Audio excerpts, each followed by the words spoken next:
Hi everyone, this is Victoria from We Are the Music Makers, and today we are talking about how to plan an Informance. Now this is the first video in a two-part series. In this video I'm going to talk about kind of the philosophy of an Informance and why you might consider doing this approach instead of your typical performance. So there are lots of ways to create an elementary music Informance. It has to do with your class size and what your typical music class looks like, and just your school culture, what they're expecting from your productions. In this video, I'll outline my personal process, but the sky is the limit in how simple or complex you want your Informance to be. So let's jump right in.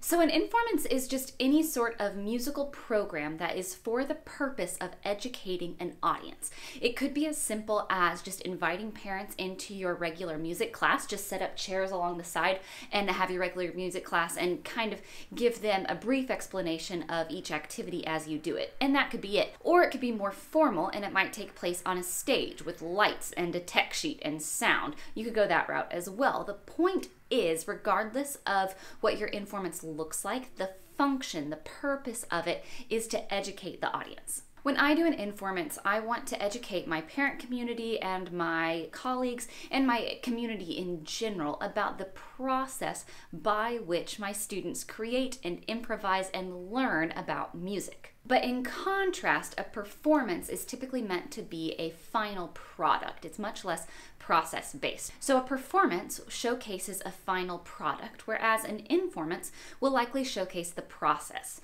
A performance is designed to entertain an audience, whereas an Informance is designed to educate an audience. In a performance, students are discouraged from making musical mistakes, but in an Informance, students are encouraged to show how we recover from musical mistakes. In a performance, the production is separated from behind-the-scenes work, and in an Informance, the production is the behind-the-scenes work. So all of that might lead you to ask which one is better, and I think the answer is they're both really good. At my school, I do a blend of performances and Informances, and I do this because I think it shows the balance of artistry and education that we do in my music program. Now that said, here are a few reasons that you might consider switching from the performance model to the Informance model at your school. An Informance not only highlights the amazing work your students are doing, it also highlights your program as a whole, and that's really valuable. Music teachers by nature are bright and intentional educators who teach their students how to learn through music. That in and of itself is incredible, but when you add your own personal creativity and your own love for your individual students, the final result is something really incredible and very much worth sharing. However, unless your district has someone hired specifically to advertise and showcase what you're doing in your classroom, it's very likely that you are your program's biggest advocate.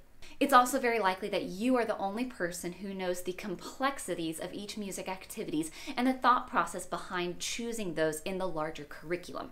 And if that's the case, and I think it is, then we should consider taking on more of an advertisement and educational role in our communities as well as our classrooms. This becomes something like your elementary music marketing strategy, and companies do this all the time.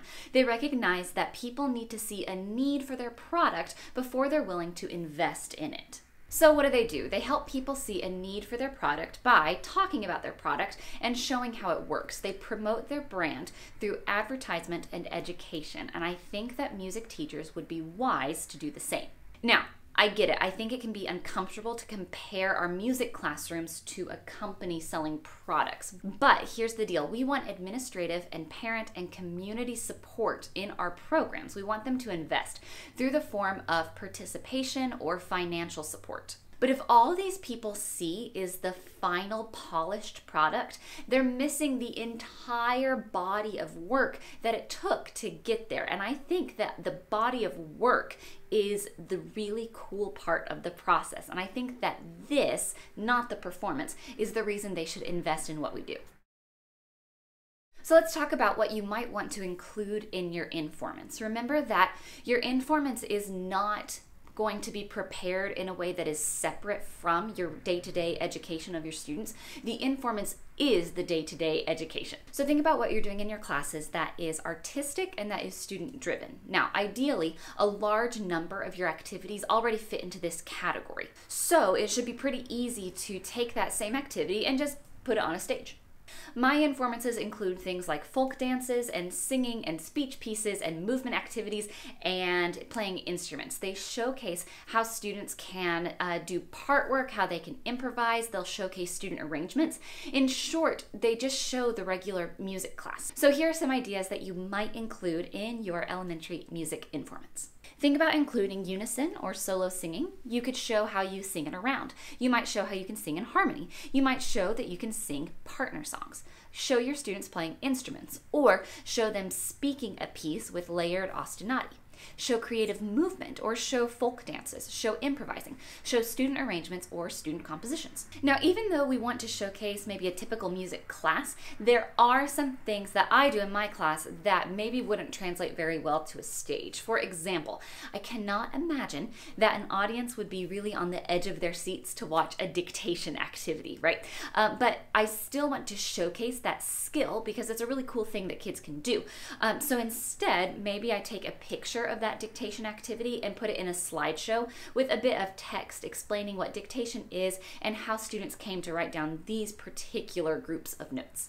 So we'll think about what is for the purpose of education and what is for the purpose of artistic expression, and where those two intersect, which is probably the vast majority of your activities, that is prime informants material.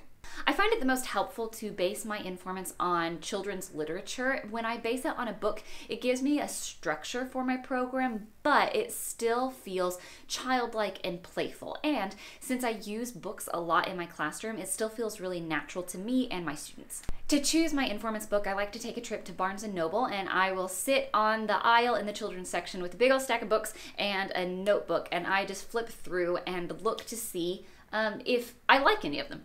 Several months ago, I put out a video about how I choose songs for my classroom, and my criteria for choosing a children's book is more or less the same. When I look through a children's book, there are several questions that I have to ask myself, and the book has to pass several different layers before it makes it to my students. The first question is this book high quality? Now, children's books will certainly be on the simple side in terms of maybe grammar and overall structure. But in addition to being simple, which is fine, and maybe fun, which is also fine, does it say something about where the child is developmentally at that time? Even though the text might be playful, is it also thoughtful? And can this book be enjoyed by both children and adults? The second thing I want to know is just if I like the book, because if I don't really enjoy the book, I'm going to have a really hard time reading it over and over and over as I prepare for the informants. I also want to know if I see a curriculum tie-in with this book, because again, my preparations for an informants will look exactly the same as a typical music class. So if I were not preparing for an informants, would I still want to use this book in class? Where are the musical connecting points in this book? How can it showcase what I'm already doing? And then the last thing is, do I feel creatively drawn to this book? And do I think that my students will be creatively drawn to this book? So I ask myself a series of questions about the quality of the book, about my preference for the book, about curricular tie-ins, and about its creative potential. As I prepare for an informants, I find it really helpful to document my class along the way. Here's why. Parents probably have a fairly good idea of what a typical math or a science class looks like, but they might not have a realistic picture of what your music class looks like. And even though an informants is a great way to bring them in on the process, it can be helpful to provide just a little bit more context before the actual event. So to help with this presentation at the informants, I like to document my classes about a month or two before the actual informants. And I do this by videoing students moving or singing or playing instruments or doing speech pieces. I also do things like collect written work. So if they've done a written composition or a dictation activity, I can collect that. And then I have this entire collection of student work, and I can choose how I want to showcase it to parents. It's really helpful to have just a central place to keep all of these sources of student work, and I do that through the Seesaw app. You're probably familiar with the Seesaw app already, but if you're not, it is a very easy to use communication tool that allows parents to interact with their students' work. I'll talk a little bit more about Seesaw in the next video, as well as how I actually put my informances together, how I invite parents, how I pitched it to administration, things like that. So in the meantime, if you have a question about the Informance process, you can drop a comment below, or you can find me on my website, wemakethemusic.org. Thanks so much for watching, and I'll see you in the next video.